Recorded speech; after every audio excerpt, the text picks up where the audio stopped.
Okay, amazing. We got everyone coming in now. Perfect. Hey, everyone. Can everyone hear us loud and clear? We can always put it in the chat too. Maybe I can put like a thumbs up here. Run with the polls too, which is incredible. Perfect. Chris gave the thumbs up. Amazing. Yeah, you you were saying like with all the different platforms now to host it on, it's like it's all very similar experience, just like 9 different systems. I like this one so far, though.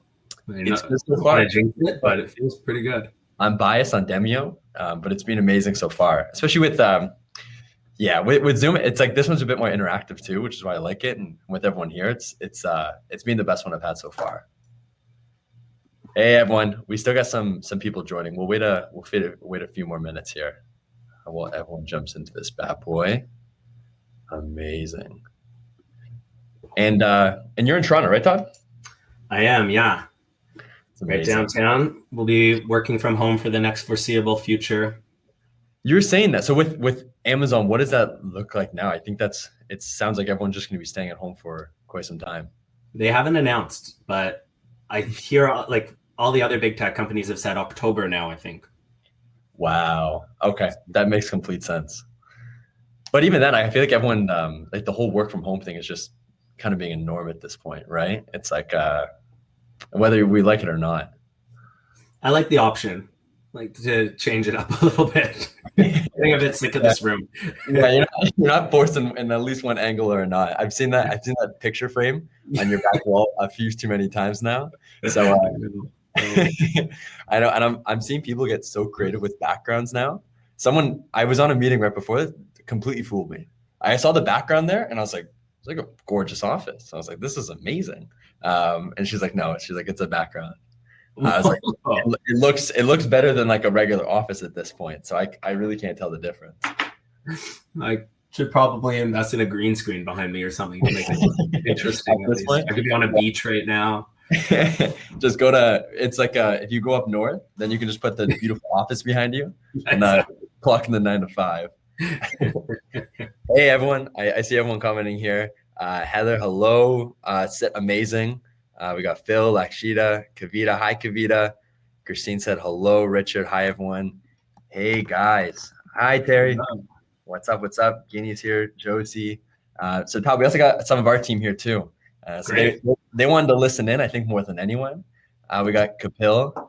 Kapil is just in a few rooms over anyway. So I was like, Kapil could have got first row seats, but yeah, Maintaining socially distant. of course, of course, of course.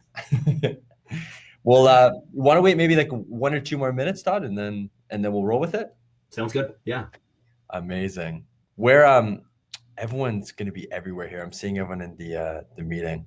Um, Any other Toronto-based people in the room enjoying this lovely day? everyone commented the location here, so it's I guess I shouldn't say Toronto. It's Brampton, but I guess it depends on who's asking. I'm gonna take that, and I'll say, actually, you can say Toronto too. It's okay. We'll all put it into the same place. Guildwood. Where's Guildwood? There's Gil. Yeah. Scarborough, Toronto, Vancouver, Toronto, Markham. Okay, so everyone's in the same area. That's amazing. Yeah, no, I'm excited. Wait, when things open up too, like doing some sessions like in person will be absolutely amazing. Yeah. Let's do one in Vancouver Island with Richard. Next That one sounds pretty nice. Vancouver Island. Okay. Yeah. I'm As jealous. nice as Brampton sounds, I'd rather maybe do it in Vancouver Island. Yeah, if we're giving off choices now, I'll do Vancouver. If someone could comment California, that might be helpful. We'll swing the answers a bit more biased. Josie, you have Adrian to let Adrian in. Let me just see here, Josie. Josie, did he submit it on that form? He would have ended up getting a link directly. But let me see if there's a shareable link. This may end up working. Let me see here. Okay. Just give me 2 seconds here. Can you try this out, Josie? See if this will work. This is one of the shareable links. So whether it goes directly to the session, or he might just need to submit the form and it'll automatically get it over. We've had to use a few different hosting systems now, so we're learning the different dynamics. Me and Todd were talking about this right beforehand. Let me know, Josie. Just keep me posted. In the meantime, I want everyone here. I know we got a pretty small crew, but I wanted to keep it as personalized as possible. I think these are the best ones to do, and just give people a bit more workshop and training, and especially we have the man himself, Todd, over here. So maybe what we can do quickly, and I know everyone watching already has some context because we've been speaking to everyone. But Todd, even maybe just a really quick background, and I'd love to go through some of this. I know people may have some questions, but my thoughts behind how we end up hosting this, because I know we want to do a bunch of these in the future on different stages of development on Amazon, is where Todd, I think what we can do is we can present this initial deck. I think there's tons of value in here when we're going through it. So I'm really excited for everyone to be able to see it. Hey, Adrian. Hey, everyone here. Yeah. So hopefully we can do for the next 20 minutes or so, everyone. We're going to go through the deck. We'll go through some really quick introductions as well. And then I have a couple sections for Q&A and so forth. And as you guys have questions too, feel free to put them in the chat. I'll try to get to everything afterwards. And then I'm also, after the workshop, I'm going to jot down with the team kind of a big Q&A deck and this checklist on how to get ready for Amazon. So I'll share it over with you guys afterwards over email. And if you guys have questions, just shoot them in the chat. And then as we go through, we'll start chipping them away after the presentation with Todd. Nice to meet you too. Perfect. So should I kick it off? Are we good to go? Yeah, amazing. Let's do it. Kapil said, Todd, nice to meet you as well. Teresa saying hi, everyone. All right. Celebrity appearance today. So we appreciate your time, Todd, too. We're learning from the man himself. So yeah, my name is Todd Boxer. I'm a partner development manager at Amazon, which means like basically I work with great agencies and help them to grow by making sure they have access to training and education and the support that they need. So I've been working with Blair and the team for a while now, and so excited to kick this off. I've been at Amazon for just over 3 years now. And as I was saying, like almost half of that, I guess, has been at home, which is kind of weird to think about now. And so whether the content I go over today is a refresher for you or is totally brand new, it's actually like very critical for your foundational success on Amazon. So it might sound kind of basic as I'm going through, but it really is like the key components to building your brand on Amazon. I'll also apologize ahead of time if you hear any barking in the background. I, along with everyone else, got a pandemic puppy. She's a bit needy at times, but I assure you she's fine. No need to call animal control or anything. She just might be a bit vocal in the background. And what kind of dog is it, Todd? Cavalier King Charles. So she's small but mighty.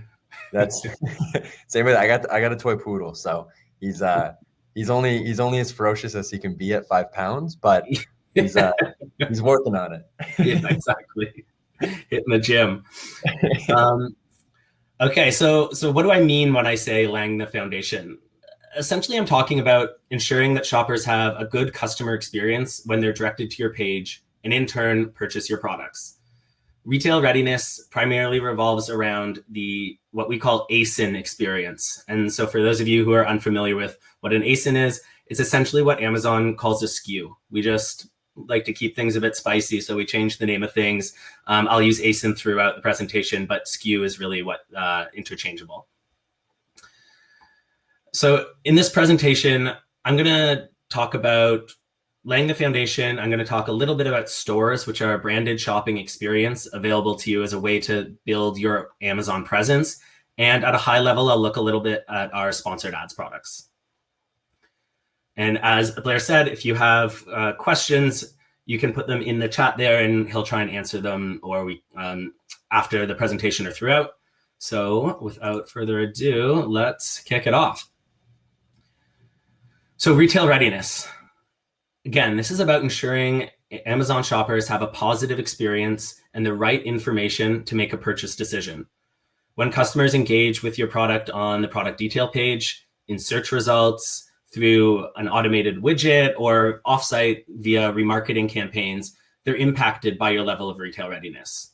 The more aesthetically pleasing, informative, and complete your detail page is, the faster and more likely you are to build their confidence and in turn move them toward a sale.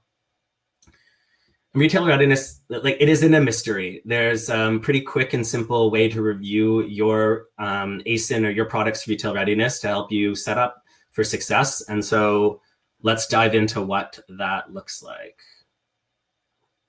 here.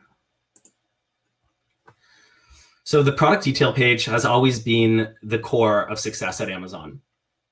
We are currently rapidly building out features for stores to help tell a more holistic brand story without relying so heavily on individual products.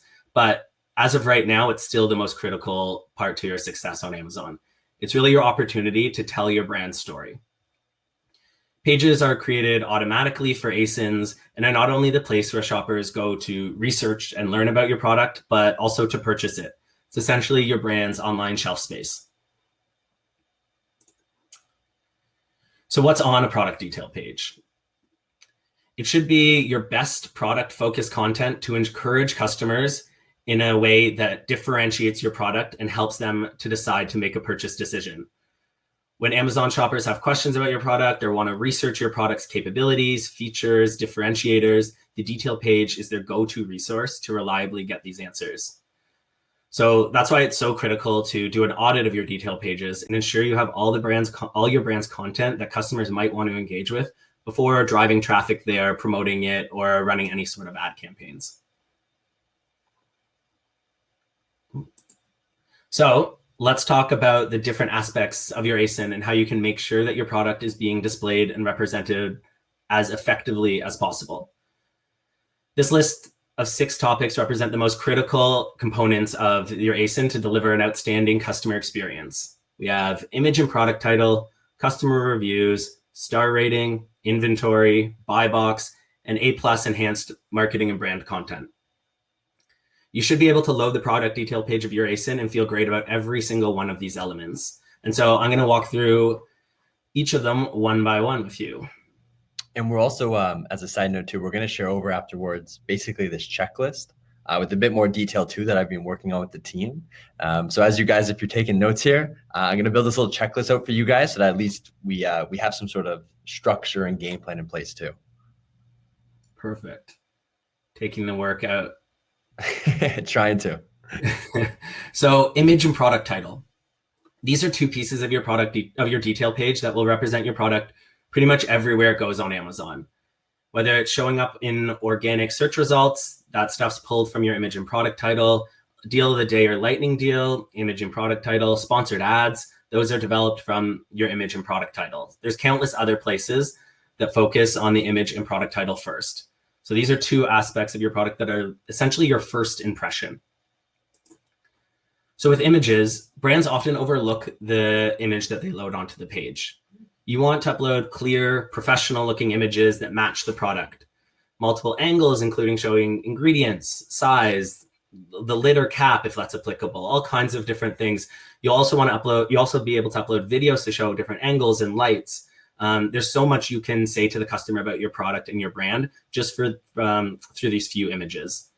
And I think also it's important to remove yourself from being a brand and think of yourself as a shopper, a consumer, or customer. What do you want to see when you're trying to buy something on Amazon? Like, what interests you or attracts you to a brand when you're looking at the page, or what detracts you? And keep that in mind as you're going through. The product title can actually be a bit more of an art than you would think. You don't want it to be any longer than it needs to be to convey the message you want, but you also want to deliver all critical points to accurately describe what your customer is going to be getting. So you want to include key descriptive features such as size, color, number of units in a pack, etc.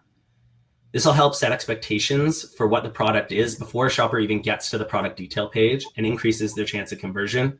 It also helps to decrease the chances of return after a sale because they know exactly what they're buying. I think even with that, Todd, one of the super valuable things is that when we think about Amazon on our end too, Todd, there's also traditionally a dozen different ways to say the same item, right? So as the customer searches it up and one customer searches up face wash, another customer might actually be looking up face cleanser or some sort of face cream. So being cognizant of what different customers may be looking up in different scenarios, making sure that every customer may have a different perspective of what that item is or what they search for on Amazon, going through that customer journey, I think is super valuable. Yeah, absolutely. And like also there's the opportunity with ads to get those keywords so your product's showing up regardless of the exact product title, what people are searching. Mm-hmm. So you'll see here like Dove antiperspirant deodorant is the product, Original Clean is the scent, 2.6 ounce is the size. So like that's a very descriptive title. You know exactly what you're getting yourself into when you click onto that or purchase that. Customer reviews. So when Amazon's customer reviews launched like about, I think 20 years ago or so, they were pretty controversial in the willingness to display honest feedback, both good and more importantly, bad, so publicly.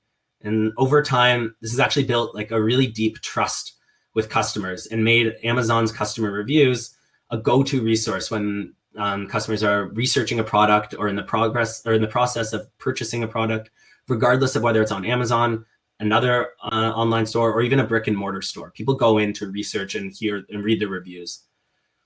Quality customer reviews provide authentic feedback and give Amazon shoppers confidence that they know the product is right for their needs.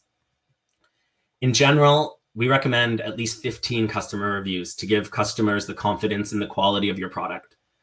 If it has a higher selling price or is in a really competitive space or it requires a lot of consideration, you might want to strive for higher, but 15 or so is kind of what we say as the benchmark to ensure a more successful ad campaign or conversions from page views to sales.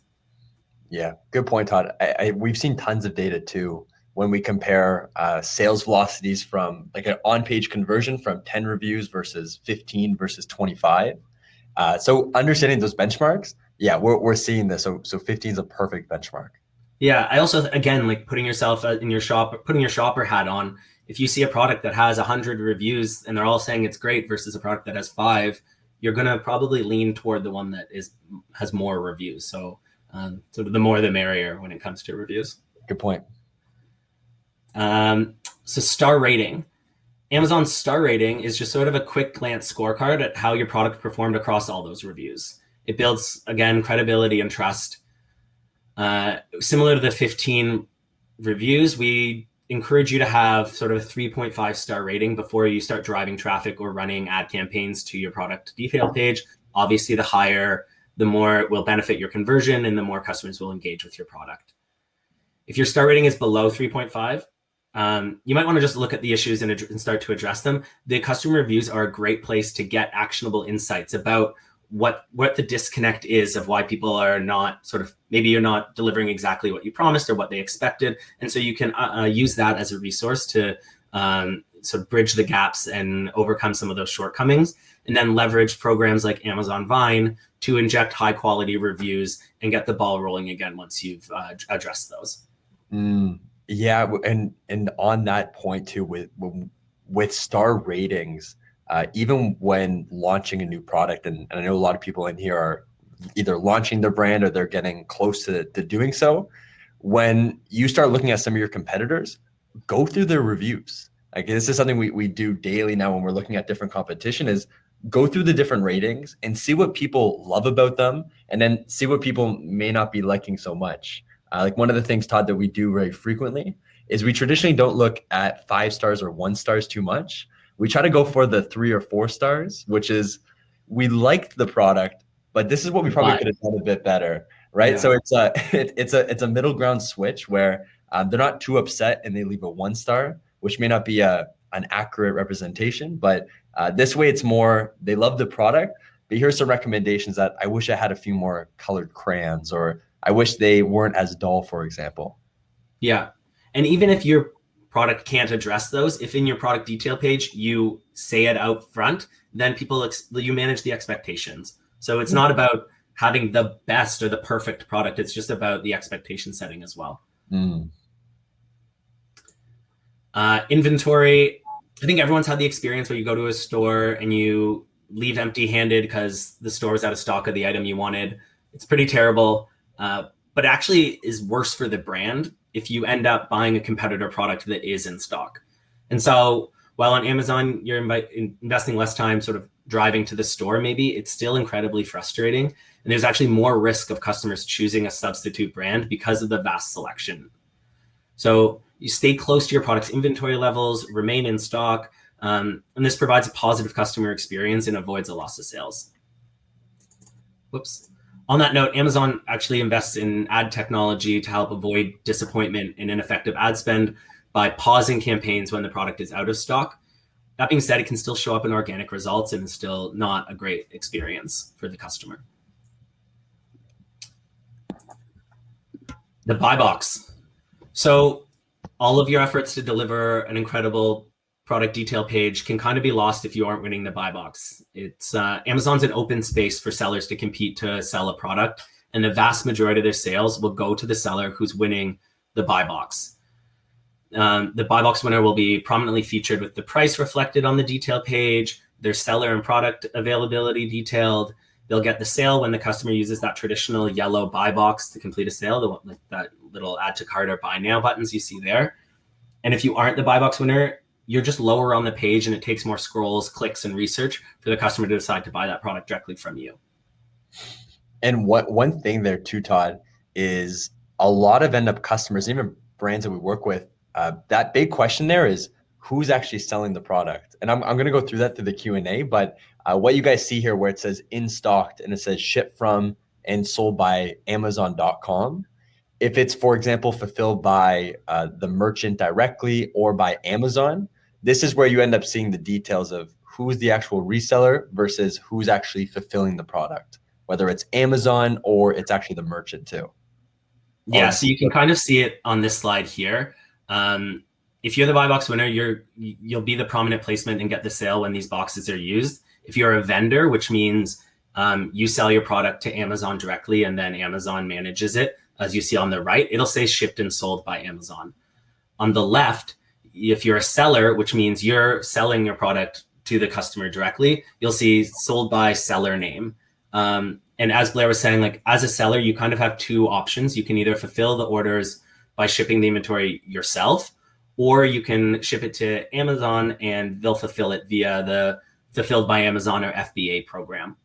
The FBA program, there's like a lot of benefits to leveraging that, including like Prime eligibility, same shipping speeds as vendors, Amazon customer service support, and we actually see some better conversion with customers purchasing through FBA versus seller fulfilled. But again, totally up to you and your capabilities in-house. But those are the three sort of ways.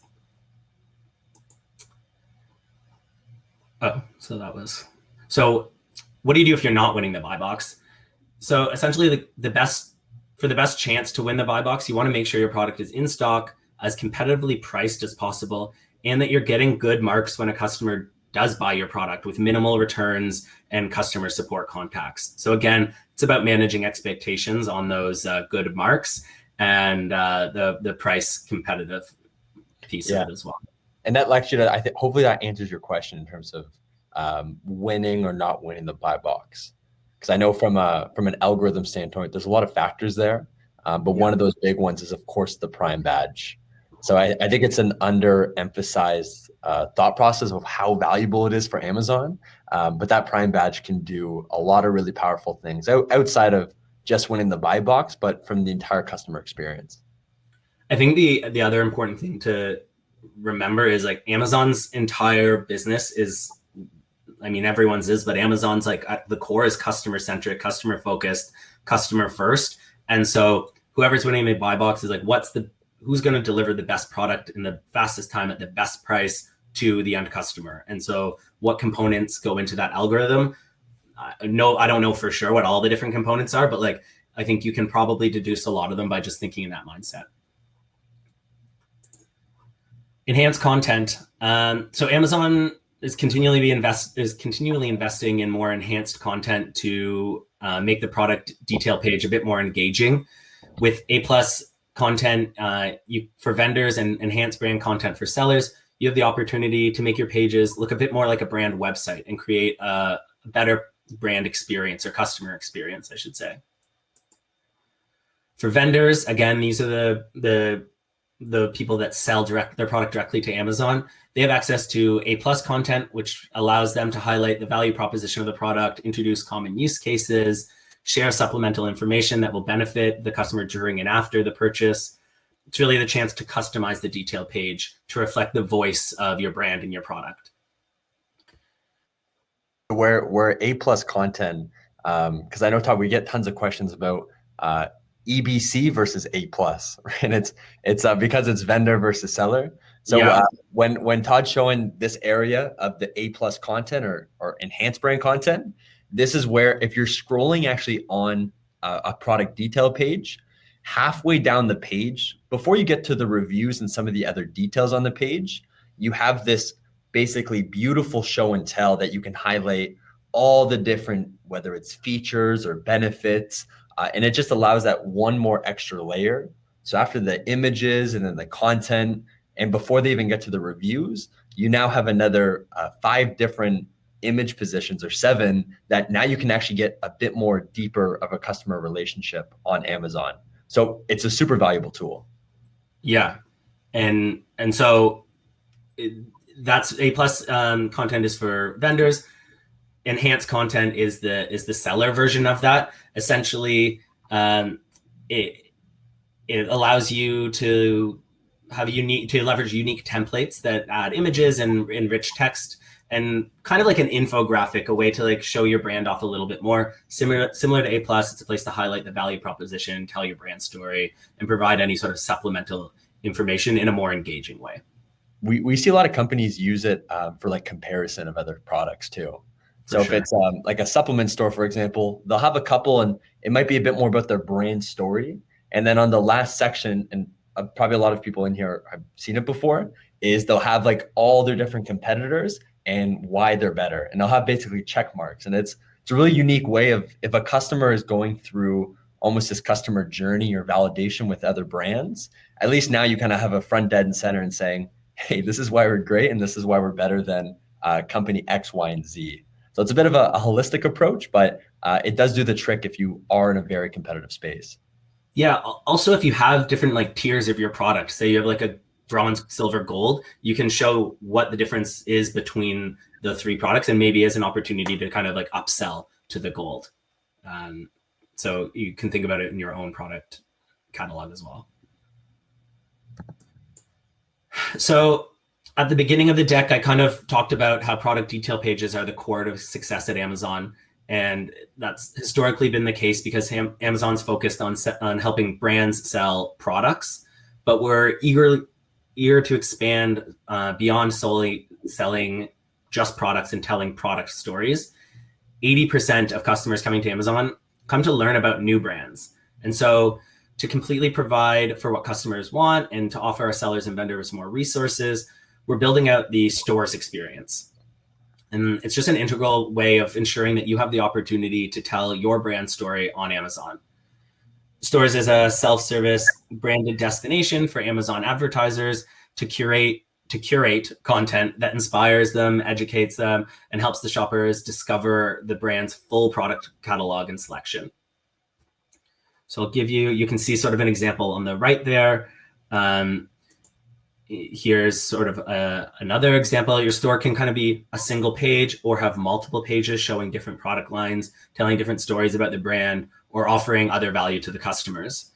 They're discoverable within sponsored brands and display ads via product detail pages. So basically, when you're on a products page, you can click to get to that brand's store and find their full product catalog. Or you can actually drive traffic to your store from off of Amazon, like social campaigns or your website. I think stores, it's a very undervalued thing with a lot of sellers on Amazon and brands, that they're really not maximizing the full benefit. So when we think about stores, I say less of a store, more of a microsite inside of Amazon. Totally. Yeah. This is the ability that instead of trying to drive traffic between your website and then the Amazon, but Amazon, just on a page listing, sometimes you don't get to tell the entire story of your brand or showcase all the values and benefits or the entire catalog that you guys have available. So the storefront allows you to get that a bit more enriched relationship with the customer, which traditionally some sellers just don't get the opportunity to. And you'll see, because of how advanced stores can get, some brands will just make a very simple storefront page. So if you're on Amazon and you actually click on the brand Dove, for example, it will drive you to the store.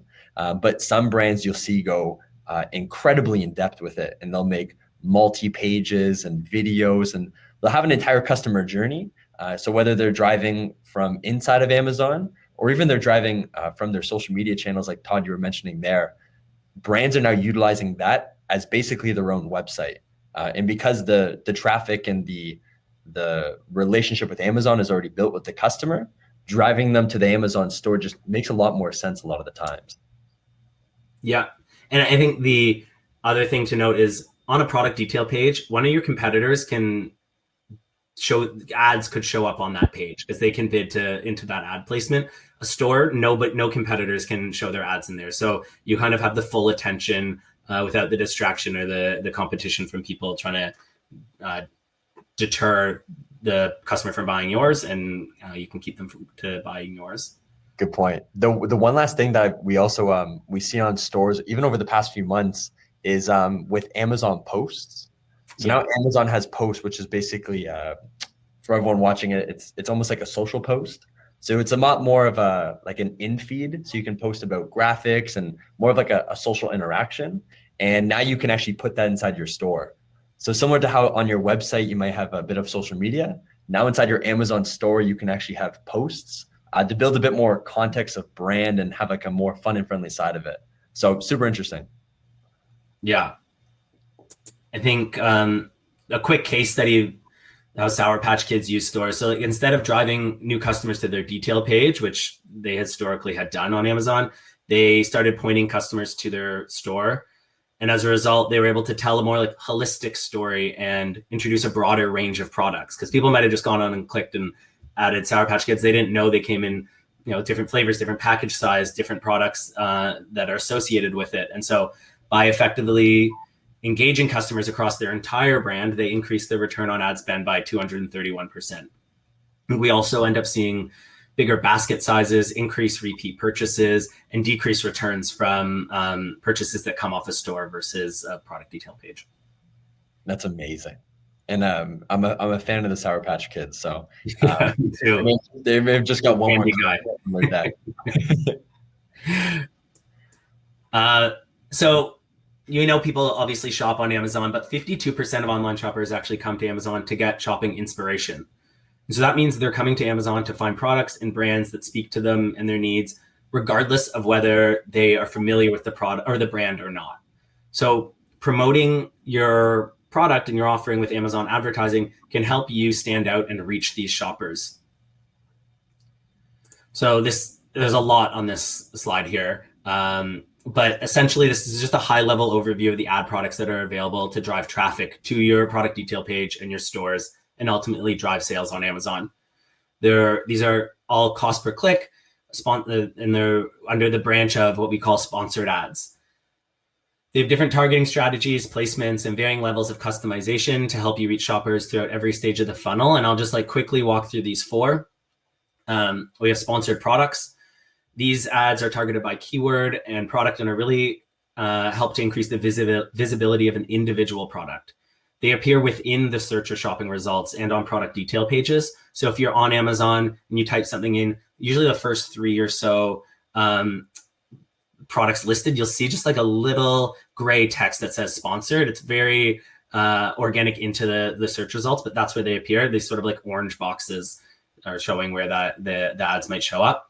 With sponsored brands, these ads you can target by keyword or product and help the shoppers discover and engage with your brand as a whole, because they feature a logo, customized headline, and a collection of your products. They're actually appearing above the search results and also on product detail pages. For sponsored display, these ads you can target by product and audience, and they help drive awareness, consideration, and conversion.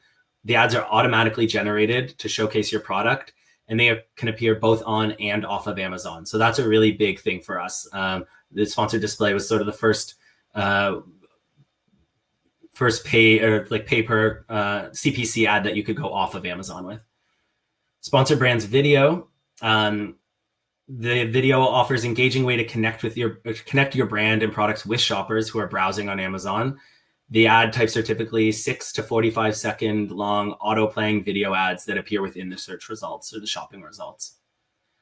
And so I think to learn more about these and develop your own strategies, like Blair and the team are obviously incredibly well versed on these sort of things.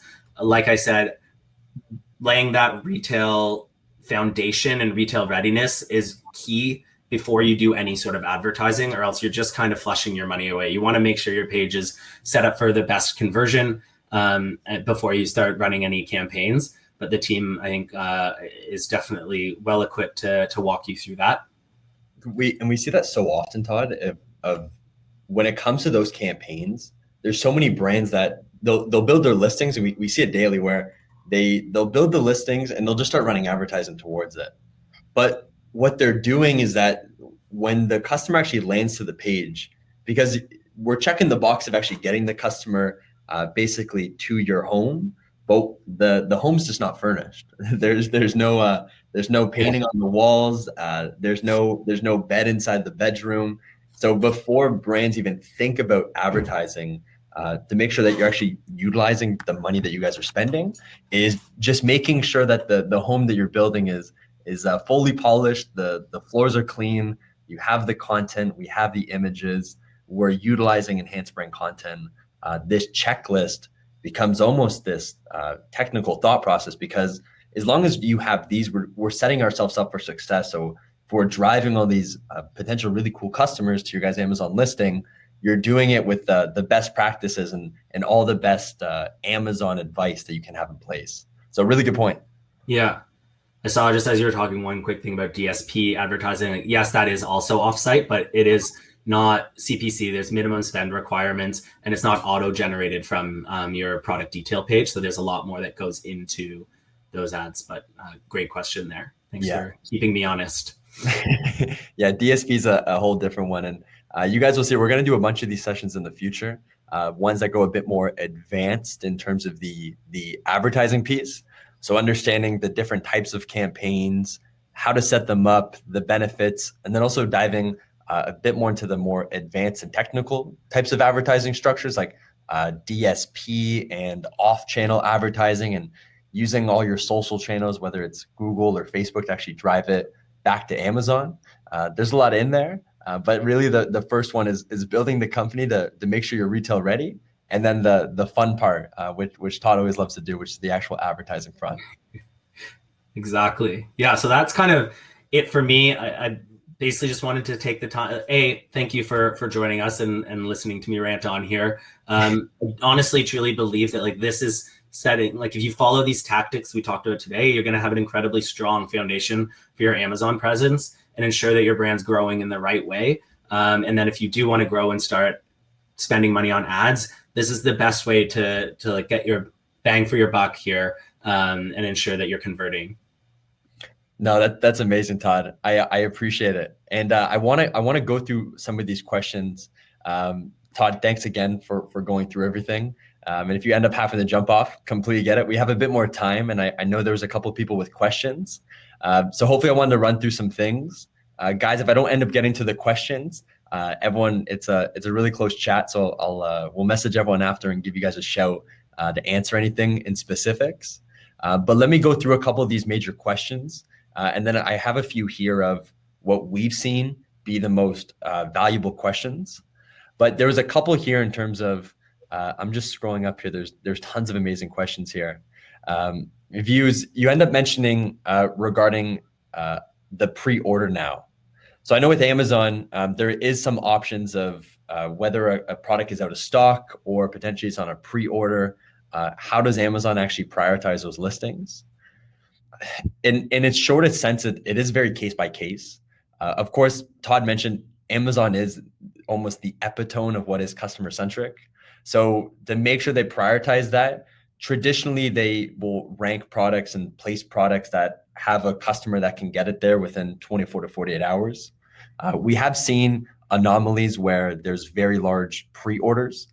So whether it's a specific product that is on a per launch basis, like some of the big electronics, for example, but outside of that, traditionally, they'll always be prioritizing Amazon Prime if they have the fastest eligibility to get to the customers. There's a lot of factors that go into that, but absolutely great question, because I know a lot of that is pre-order based.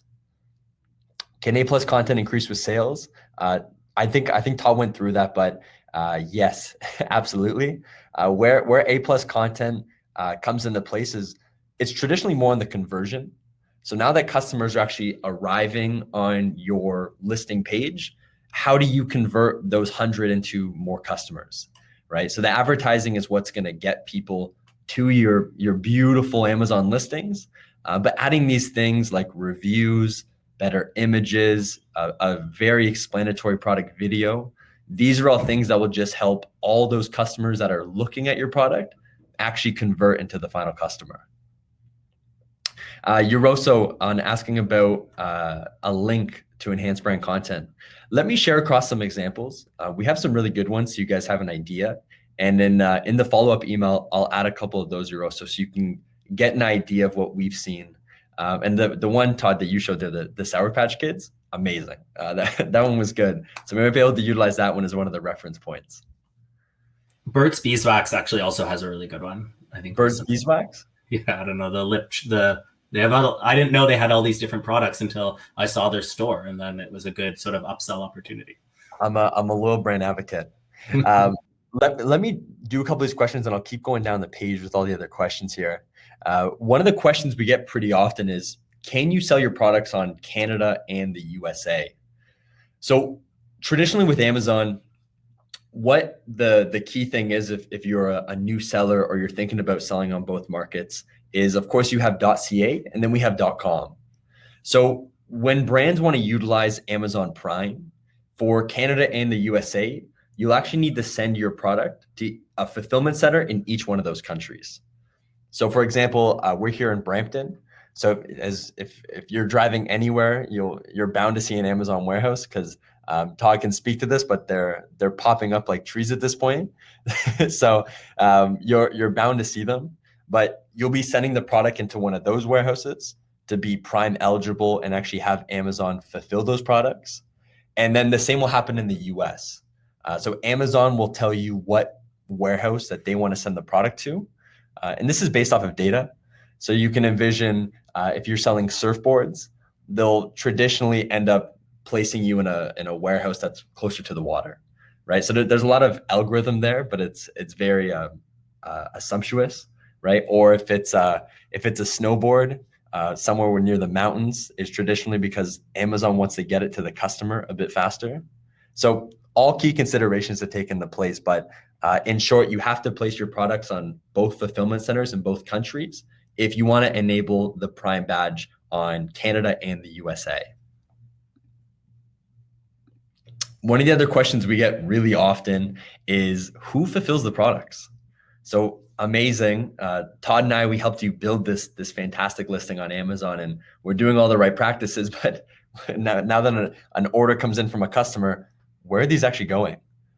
So there's really two major ways that brands will fulfill their products. And that slide that Todd was showing you, where you could see the buy box, do you guys remember where it said shipped by Amazon, sold by Blair's Baby Caddy Co., for example? These are the different avenues that you'll end up seeing.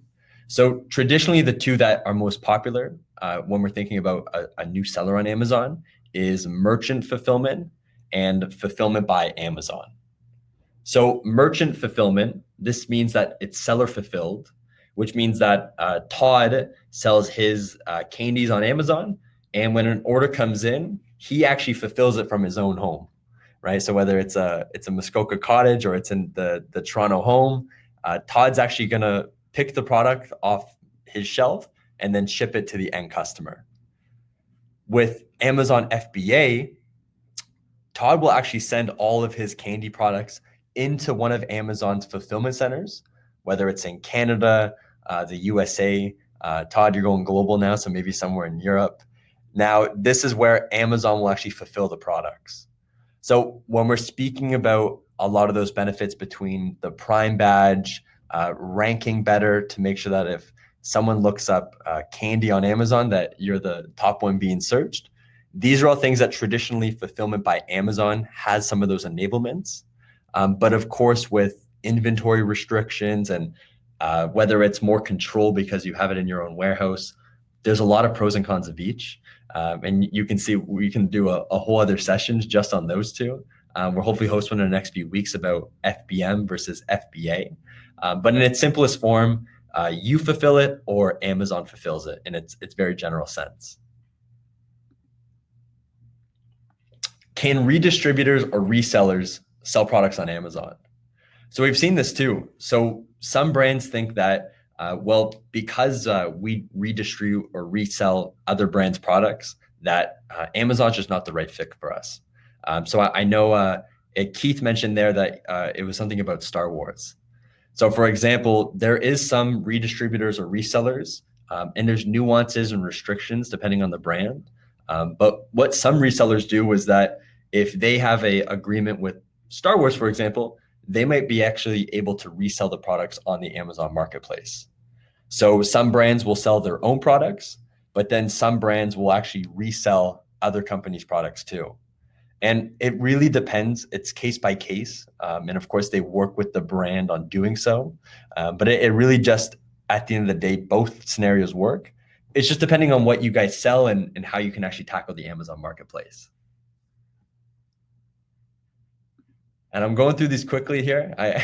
But if you guys have more questions, we have the entire team. So we'll always help out after to get more questions in. What's the actual cost of selling on Amazon? And of course, this one can go deeper, but more just as a higher level as you guys think about Amazon, some of these major pieces that you'll have to consider if you're utilizing Amazon's marketplace and their fulfillment channel. So one of them is the referral fee. So there'll be a percentage of sale that Amazon charges as a referral, whether it anywhere from 18 to 15%. And this depends on category. We actually just did this really cool infographic where we went through all the different referral fees. So I'll share it over with everyone. But the referral fees is part number one. The fulfillment itself. So whether you're doing fulfillment by merchants and someone, whether it's a third-party logistics center and warehouse, or you're actually doing it from your own home, like for example, Todd would be, then the fulfillment cost is something you'll have to take in consideration. Shipping the product to the end customer. Again, this is going to depend. If you're doing it yourself, then you'll have to work with a carrier, whether it's a third-party carrier like eShipper, for example, or you're working directly with the shipping company carriers. Or in parallel, if you're using Amazon FBA, then Amazon will actually handle the fulfillment and shipping from their own warehouse. And then one of the other major fees is the returns. So depending on the category and product, whether it's electronics or it's clothing, accounting and starting to think about from a cost accounting, these are some of the major costs that come in when you're selling on Amazon. But of course, this is offset by the incredible opportunity on Amazon. But it's good to understand some of the cost accounting on the back end, because to run a successful brand on Amazon, you want to understand the top of the chain, but then really understand what the total cost is of using an incredible marketplace like Amazon.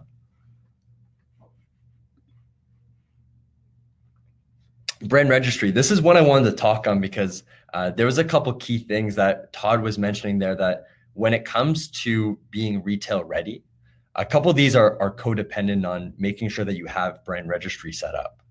So in its very simplest forms, brand registry is basically the VIP of Amazon. So it's almost like the red carpet of Amazon. And what it allows you to do is there's a lot to unpack in brand registry. But some of the key features are the things that Todd were mentioning. So whether that is the enhanced brand content, so that beautiful visual actually on the page, that enables product video. So whether it's with advertising or if you've seen those videos, guys, where it's actually on the listing itself, these are both places that if you have brand registry, this now enables it. And then on top of that, even in the advertising front, a lot of those beautiful advertising placements that you see outside of the traditional sponsored product ad, these come from the brand registry. So when we think about a bit more technical and advanced strategies, more on secondary conversations with Todd and the entire advertising Amazon team, is brand registry becomes almost the really the core of driving advanced analytics and strategy on Amazon. So it is really the driver that over time, a lot of brands will require it just because of the sheer benefits and the opportunity it provides. And you'll see a lot of the major brands that Todd was showing there, they're all utilizing some key features of brand registry. The storefront, the ad placements, the enhanced brand content, all things that come with brand registry.